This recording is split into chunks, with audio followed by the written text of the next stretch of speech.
多拿点。宁思琪说道。我现在没有什么钱，穷得快吃不起饭了。宁天磊就说道，二姐可以找一份工作啊的，只要自己愿意干，不管什么工作，你都找一份，饿不死你，会被饿死的都是懒人。宁思琪黑着脸说道，我找什么工作啊？我堂堂宁家的二小姐，那需要去找工作吗？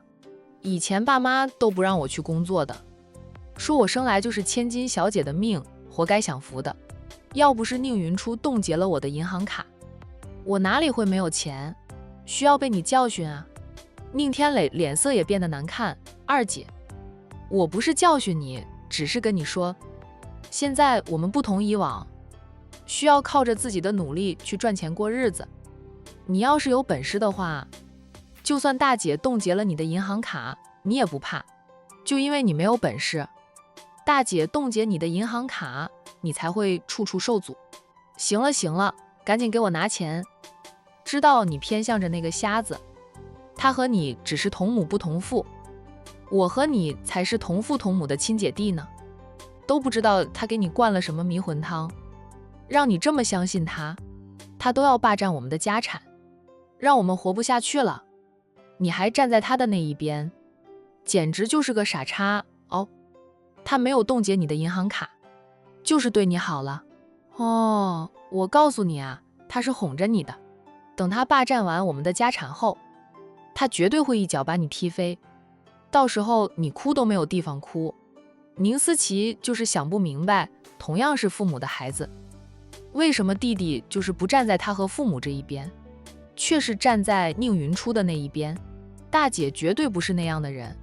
宁天磊生气地说道，二姐再这样质疑大姐，我就不给你拿钱了。你想不被饿死，就自己去找工作养活自己。他平时有空都会找份兼职，赚点零花钱，哪怕他并不缺钱花，他就是想自力更生。好好好，我不说了，总行了吧？想哄着弟弟给他拿钱，宁思琪不说了，然后又赶紧哄着弟弟进去帮他拿钱。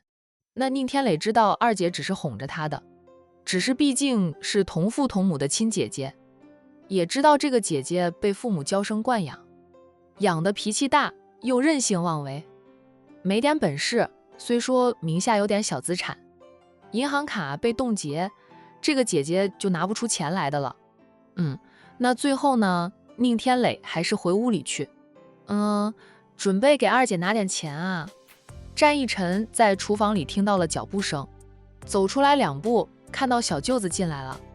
他问道，天磊，大清早的谁来了？我二姐，我大姐冻结了她的银行卡，她跑来想找大姐算账的，听说姐夫在这里啊，她就赶紧跑了。宁天磊的话半真半假，宁思琪是惧怕战一晨，但并没有离开。战一晨黑眸闪烁，说道，他呀，那不用管了。说着他转身又去忙他的。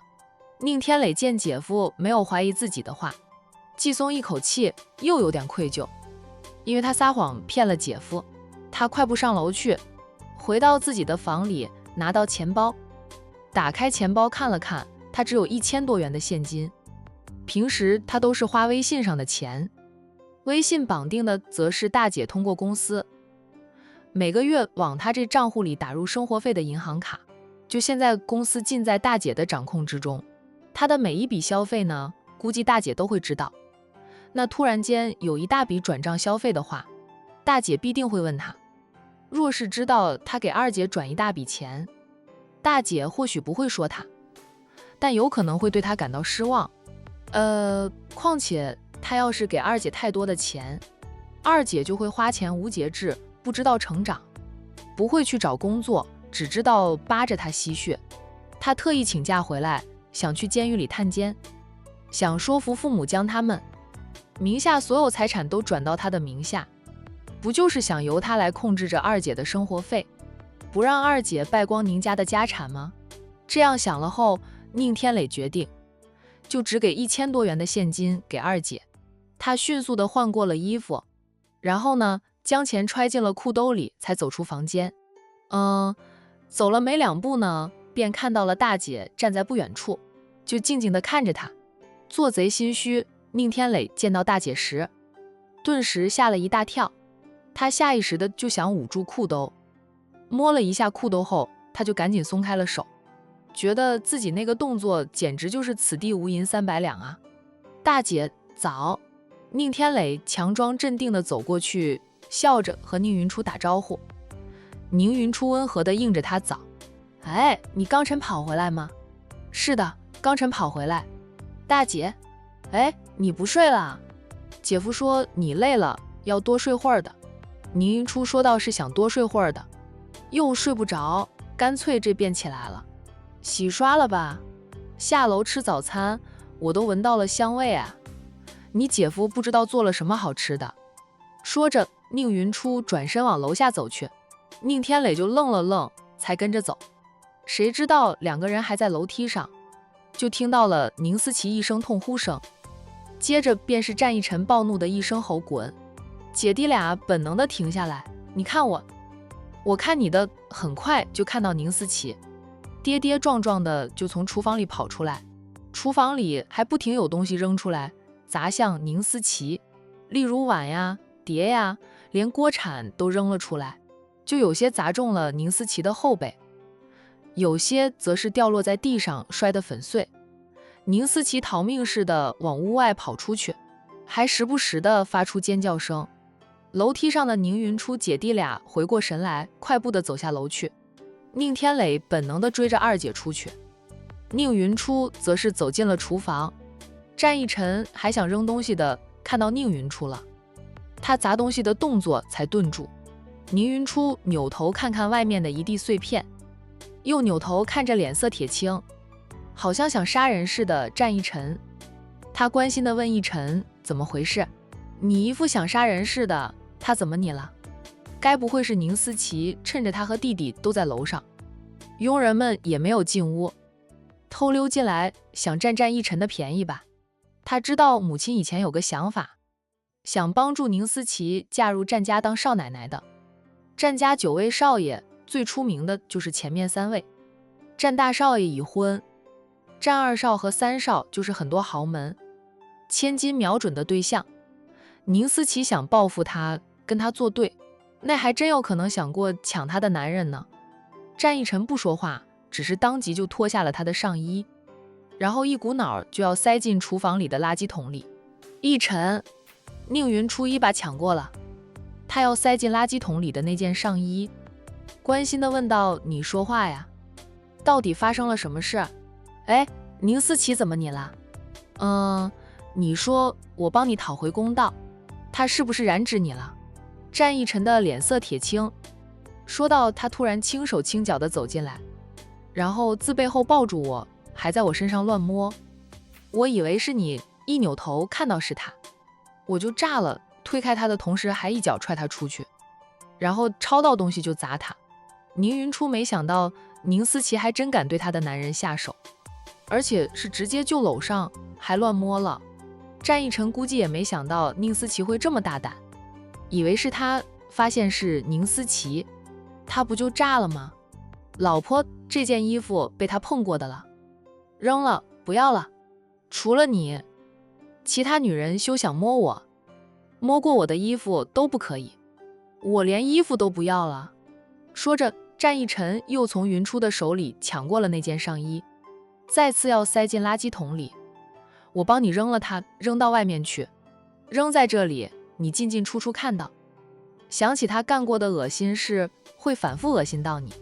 宁云初从他的手里拿回了那件上衣，然后转身往外走，走出主屋，他还真的将那件上衣扔在了外面的大垃圾箱里。看到弟弟从别墅大门口的方向走回来，他停在那里等弟弟近前了，问道：他滚了？二姐逃命似的逃走了。大姐，发生了什么事？姐夫突然暴怒啊，是什么原因？我看到姐夫往二姐后背砸了不少碗碗碟碟的，二姐后背估计被砸得红肿。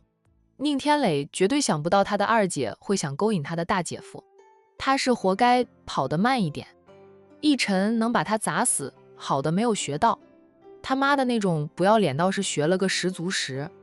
宁云初把自己的亲妈也带进去了。当年他亲妈不就是在婚后还要和他大伯勾勾搭搭，两个人为了做长久的夫妻，又为了独占宁家所有家产，便合谋害死了他的亲爸。那他不想和弟弟说这些，是怕弟弟受不了。宁天磊的脸色微变，大姐，二姐到底做了什么？怎么还扯到妈了？妈，想到母亲先是嫁给二叔，生了大姐，害死二叔后，才嫁给他父亲，有了他和二姐的。宁天磊便想到了母亲可能是二叔还活着时，就和他亲爸那啥了的。他的脸色变得很难看。大姐骂着二姐不要脸，难道二姐刚才趁他上楼去，悄悄进屋，摸进了厨房，勾引大姐夫？大姐，二姐她，去撩姐夫了。宁云初没有回答，算是默认了。宁天磊的脸色更加难看，对二姐那是恨铁不成钢呀。很快他又自责不已，因为是他放二姐进来的，他还想拿钱给二姐。刚刚二姐逃命似的逃跑了，他拿来的1000多块钱便没有来得及给二姐。二姐怎么能这么做啊？不是说很害怕大姐夫的吗？怎么敢呀，偷偷摸摸的去撩大姐夫？那大姐夫这个人表面看起来温文儒雅的，那只是表面。战家的儿郎就没有真正的温文儒雅，他们都有着强硬的手腕。只是大姐夫爱着大姐，对大姐特别对，爱屋及乌，连带的对他这个小舅子也极好。但是对上二姐，大姐夫绝对不会心软的。大姐夫没有出手整治二姐，估计是大姐不让大姐夫插手，他认为自己能解决自己的家事，否则二姐怎么死的都不知道，更不要说跑到大姐这里来吵吵闹闹了。大姐现在过上好日子了，二姐绝对会羡慕嫉妒恨的。宁天磊抬头艰难地想向大姐道歉时，发现大姐早就不在他的面前，不知道什么时候进去了。他沉浸在自己的世界里，没有留意到大姐的离开。站在那里，宁天磊都迈不开腿进屋，他觉得2条腿沉重如铅。他觉得他对不起大姐，因为他的心软导致了这件事的发生。大姐夫暴怒生气，大姐心里肯定也会对他失望，而二姐更没有讨到半点好处，反而被吓得够呛的，后背还被大姐夫用碗碟砸中过数次。不用看也知道二姐的后背受了伤。宁云初现在没有时间对弟弟失望什么的，那他得先安慰好自家男人。那他回到屋里时，战一晨已经不在厨房里，做好的早餐倒是摆放在餐桌上了，不过地上的碎片还没有清理。宁云初打电话给负责打扫屋里卫生的佣人，让佣人先进来清理现场。打完了电话，他才上楼去。房门关着呢，好在没有反锁，宁云初还能开门进去。浴室里传来了哗哗的流水声，战一晨在浴室里洗澡，宁云初没有进去，就靠在浴室门口的墙壁上等着他出来。等了好一会儿，里面才没有了流水声。又过了几分钟，战一晨从浴室里出来了，他已经换过了衣服，手上拿着一条干净的毛巾，边走着边擦拭着头发上的水渍。衣服我扔了啦。等会儿我给你买几套新的衣服回来哈。宁云初温声说道。他的后背离开了靠着的墙壁，上前一步，从战一晨的手里拿过毛巾，要帮他擦拭着头发。战一晨低头，让他帮他擦着头发。很快，他张开双臂搂住了宁云初，紧紧地搂着。宁云初知道他心里有气，他也气啊，只是他没有当场看到那一幕，也来不及出手，战一晨就把宁思琪吓跑了。宁思琪跑慢一点，他都要教训一下宁思琪。他回搂着战一晨，柔声说道：“老公，我知道你受委屈了，算他跑得快。他要是跑慢一点，我都要揍他。不要脸，也是我的原因，他恨我，嫉妒我，才会想着撩你。要是你拜倒在他的石榴裙下，他就达到了报复我的目的。以前他爸妈还没有进去时，都想过让他嫁入你们战家。他瞄准的对象就是你和浩宇，在你们俩之间选一个的。战逸晨略了力道，也将他略推开一点，然后低头就堵住他的嘴，知道他心里有气，也受了委屈。宁云初热情地回应着他的吻，一吻之后，宁云初靠在他的胸膛上，片刻他才离开他的怀抱，抬手摸了摸他的脸。他说到以后我绝对不会让他碰你一下，我的男人除了我之外，其他女人都别想碰你了。老婆，你要说到做到哦。战逸晨的气早就消了大半，宁思琪就是自背后搂抱住他的腰肢，然后在他的胸膛上摸了2下。他发现不是他老婆后，就立即推开了他。那个女人以后不要让她出现在我的面前，否则我见一次就踹她一次。我一向不对女人动手，但是乱占我便宜的女色狼，我是不介意为她破个例，狠狠地教训她的。宁云初保证着以后，我都不会让她出现在你的面前。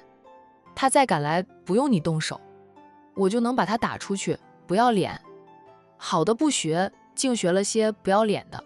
他又摸了一下她的俊脸，说道也是我老公长得太好看，也很优秀，就像一块磁石，走到哪里都能吸引人的注意力，也就多人打你的主意了呀。很多人都觉得我是配不起你的，这说我是个瞎子，在家里又不得宠。那就算我后来接管了宁氏的生意，那别人也说我是靠着你和莫哥的帮忙。宁云初在确定心意，决定和战逸晨在一起时，就知道会面对那些流言蜚语。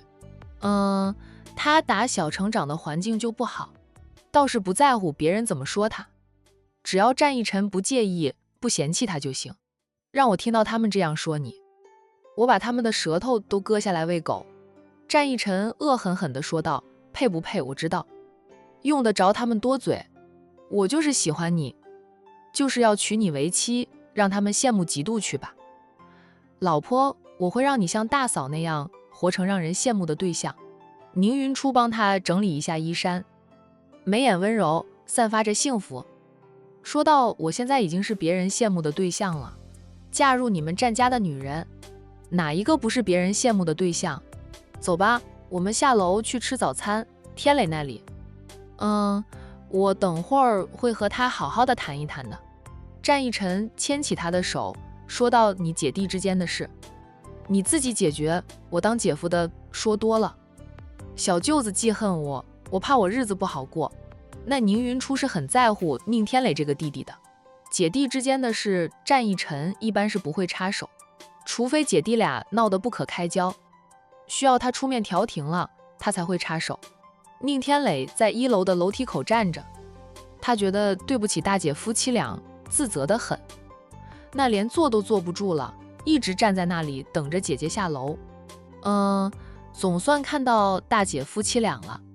宁天磊的嘴皮子动了动，想说什么的，最后却是什么都没有说，只是愧疚地看着小夫妻俩下楼。等战逸晨牵着云初下楼了，宁天磊鼓起勇气向战逸晨道歉。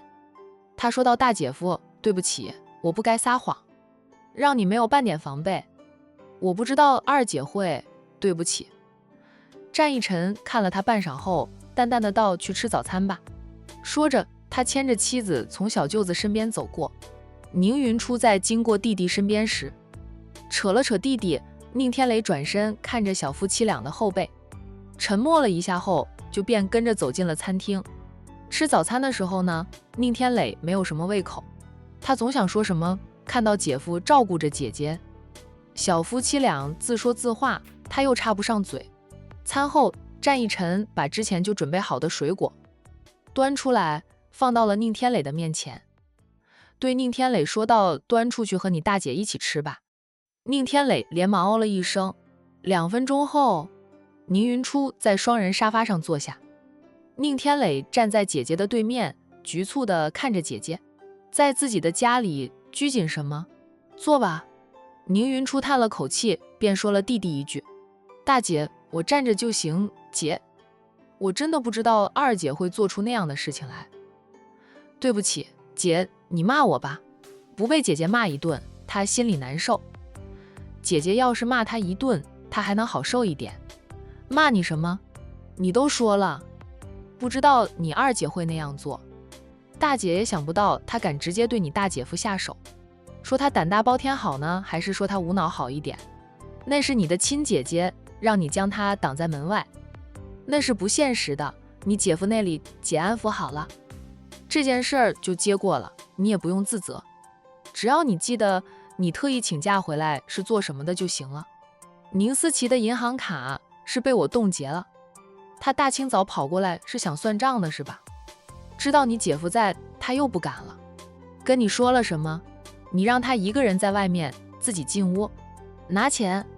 宁思琪的银行卡被他冻结，不能花天酒地了。虽说宁思琪也带走了几万元的现金，以宁思琪花钱大手大脚的习惯，还有那2家人在他的身边，他那几万块钱根本用不了2天就会没有。看到宁天磊回来了，不就想从宁天磊这里要点钱？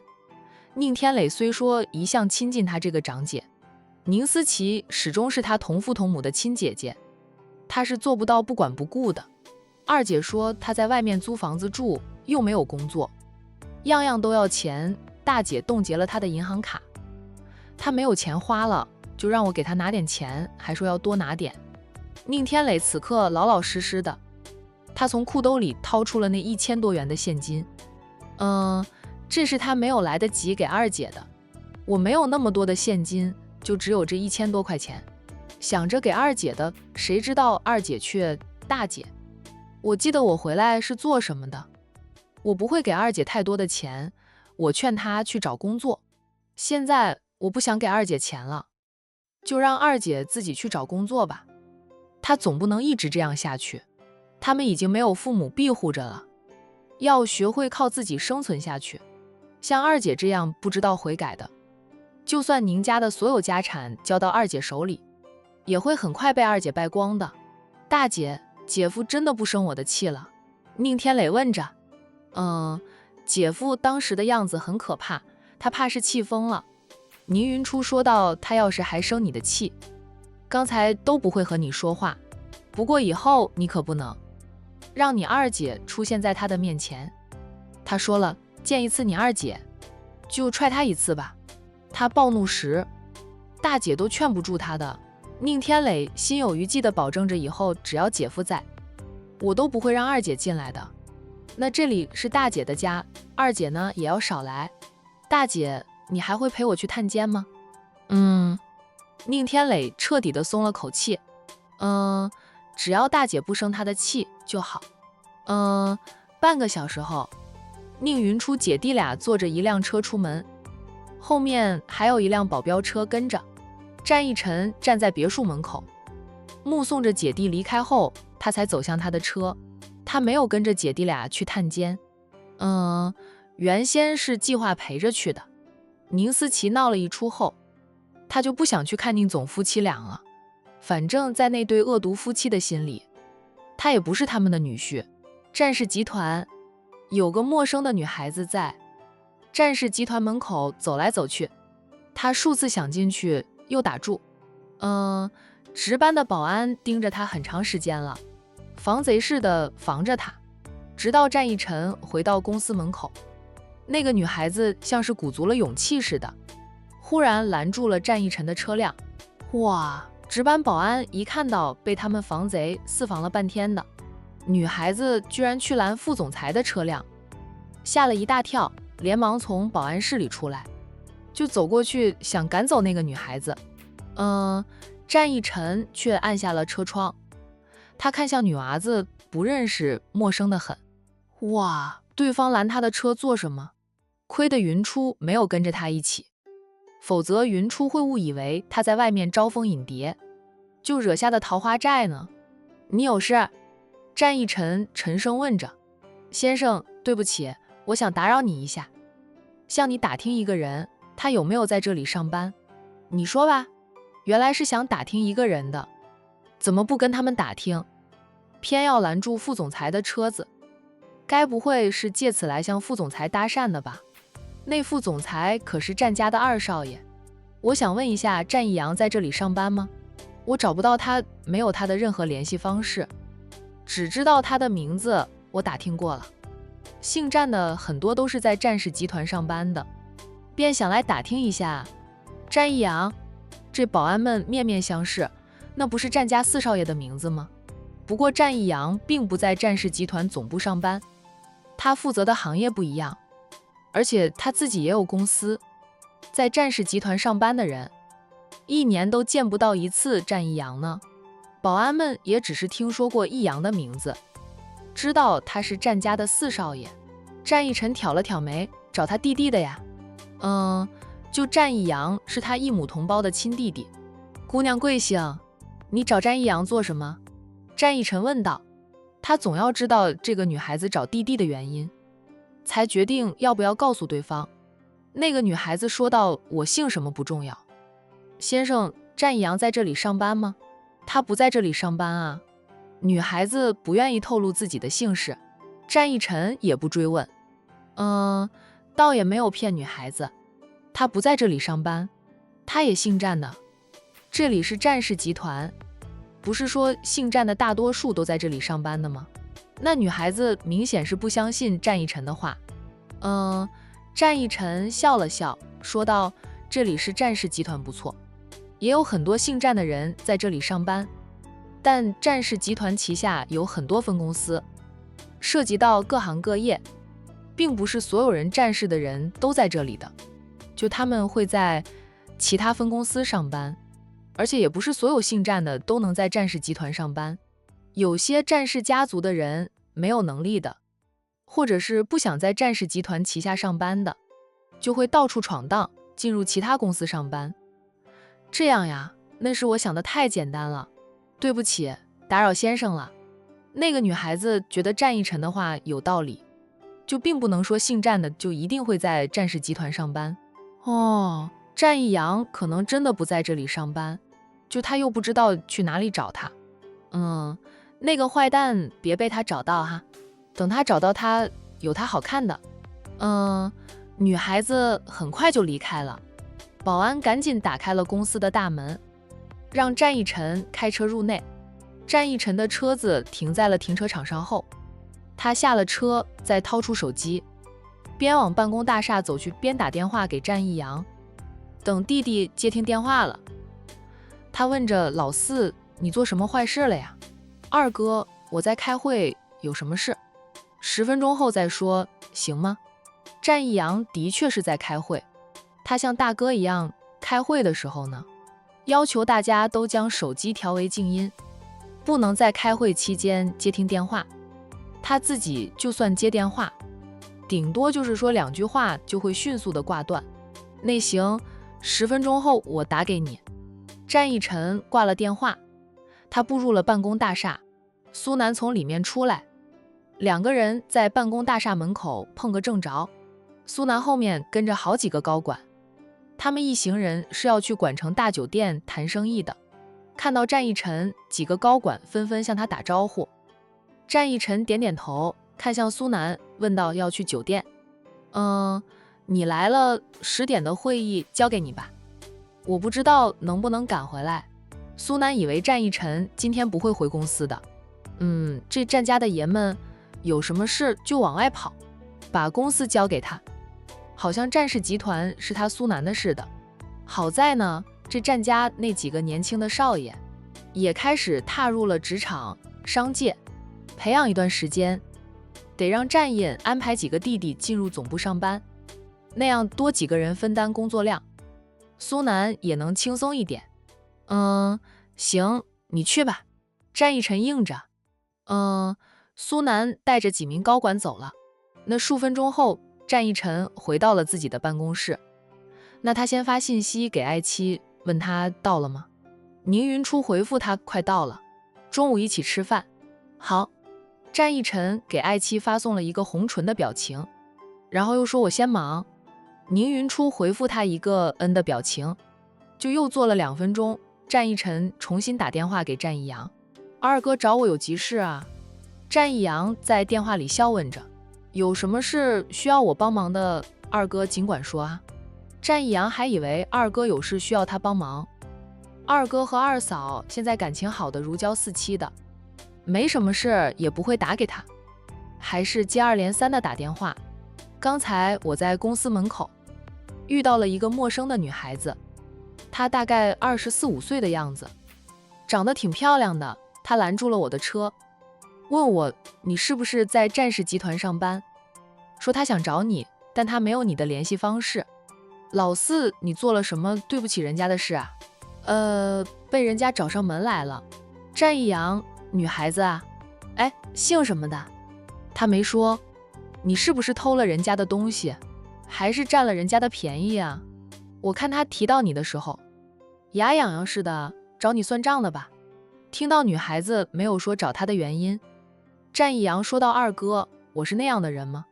咱们家什么都不缺，我需要去偷人家的东西？别人不来偷我们家的东西就不错了，我也不可能去占人家的便宜呀。他肯定是认错人，找错了吧？我都不认识几个年轻的女孩子，平时与我打交道的都是大妈级别的了。那些女强人强盗可以和他战四少做生意的，年纪普遍都在40岁以上的了。”战一晨说道：“是不是奶奶给你定的目标？”战一阳心虚的道：“不是，绝对不是，我都没有行动呢。奶奶给我的目标是个富家千金，名门淑女，但我自己老是做梦梦到的那个女人。和奶奶呢，给我的目标对象不是一个人，我怕以后会成为咱们战家第一个离婚的男人，所以不敢行动，也找过奶奶了，让奶奶帮我换一个目标，奶奶不乐意，让我自己解拼决啊。我怎么解决？反正我做好了1年后不能回家过年的心理准备。奶奶就是嘴上硬而已，等到过年的时候，她老人家看不到我，就会心软，叫我回家过年的了。”战一阳信心十足的道：“奶奶年纪越大，越喜欢儿孙满堂，少一个孙子在家里过年，他老人家的年夜饭都吃得不香。”战一晨呵呵的笑：“你不要像老三那样哈，拖了半年，最后还得行动，然后到现在都还没有成为乔涵名正言顺的男朋友，只是绯闻男友，人家乔涵都还不愿意为了他公布女人的身份啊。他到过年能将乔涵带回来过年就很不错了，估计他还没有这个本事的。乔涵是个很冷静严肃的人，就不会冲动的就跟他回来过年。老四，你是我亲弟弟，咱们一母同胞的，哥绝对不会坑你。只要你喜欢上了奶奶给你介绍的女友，你会觉得结婚一点都不可怕的。你看哥，我现在就挺幸福的，奶奶对你们都偏爱的了，给你们挑选的都是名门千金。你二嫂虽说也是出身豪门，但是你二嫂当时是个盲人，看不见的。现在都还有很多人说我和你二嫂不般配呢。二哥可是没有半点的犹豫，相信奶奶的眼光，直接就去接近你二嫂。追求你二嫂了。接触她后，我渐渐明白奶奶的用心了，就也觉得你二嫂很适合我，我也适合她。老三虽说嘀嘀咕咕半年才行动，他和乔涵也算是取长补短，他们俩在一起也很般配，很适合的。我们都比大哥幸运多了，至少奶奶没有直接逼我们领证结婚，就给我们1年时间培养感情。以前会觉得大嫂身份平凡了点儿，现在知道大嫂是江城凤家后代，这身份也不算平凡的了。大嫂一向自尊自爱自强自律的，如今怀孕后才是在家里养胎，等她生完孩子，慢慢的经营她自己的生意，总能让人觉得她是真的配得起大哥的。人一生那么长，有些人是大器晚成，他们其实也不是多牛逼，不过是比大家命好，会投胎到首富战家而已。如果不是投了个好胎，他们如今这个年纪想有这样的事业，那是不可能的。哥，你不用帮着奶奶劝我的，我反正不着急，哥，我还忙着，先忙了，有空再一起吃饭。战一阳说完，赶紧挂断了电话，就怕死亲哥继续追问下去。他就是见到了梦里与他纠缠不休的对象而已，然后做了点让对方生气的事。事实上，他连对方叫什么名字还不知道，倒是没想到对方会知道他的名字，并且找到管城来，更是找到了战氏集团。做贼总会心虚啊。战义阳虽然觉得自己做的事不算恶劣，却也心虚得很，怕被亲哥套到了话。战印陪着海童走进住院部，海童抱着一束鲜花，战印手里提着几个袋子。夫妻俩呢就很低调，没有带着保镖团，还特意戴着黑色的墨镜和口罩，不想被人认出来。夫妻俩坐着电梯到了妇产科住院部的楼层，走出了电梯，海童加快了脚步，战印亦步亦趋，还轻声提醒他老婆：“你别走那么快，都没有几步路了，你还那么着急做什么呀？表嫂今天出院。”战印低笑着：“表嫂出院，我们也可以去大姨家里看小宝宝的。”海童是喜欢小宝宝，她本来就是个喜欢孩子的人，怀孕后母爱泛滥，就更喜欢孩子了。我可以看，你就要等到满月才能看了哈。海童放慢了脚步，扭头对丈夫笑道：“我可以天天去看，那是商无痕的儿子，又不是我的儿子，我1个月看不到也无所谓。要是我的儿子，才想着天天见着。等你明年坐月子，我也休假40天，在家里陪着你坐月子，看着咱们的孩子成长，一天一个样。海童，又不是你坐月子，你不用休那么长时间的假的，家里那么多人，也不用你请长假伺候我母子俩。我想陪着你，你为我生儿育女那么辛苦，我不过是放下工作陪伴你，就跟你的付出来比，我这个根本算不了什么。”用话题成功的让海童放慢脚步，战印很自然地牵起了妻子的手，夫妻俩边走边说着话。兰经顺产，本可以早点出院的，商无痕坚持让妻子在医院多住2天，医生一再说可以出院了，他才同意妻子出院回家。然后商家和兰家人都来接兰经母子俩出院，房里满是人，那兰经收到的花束也多。看到海童也抱着一束花进来，兰经笑道：“童童，我一早上收到了1房间的花束了，宝宝也收到了很多的新衣服以及很多的金锁、金手镯。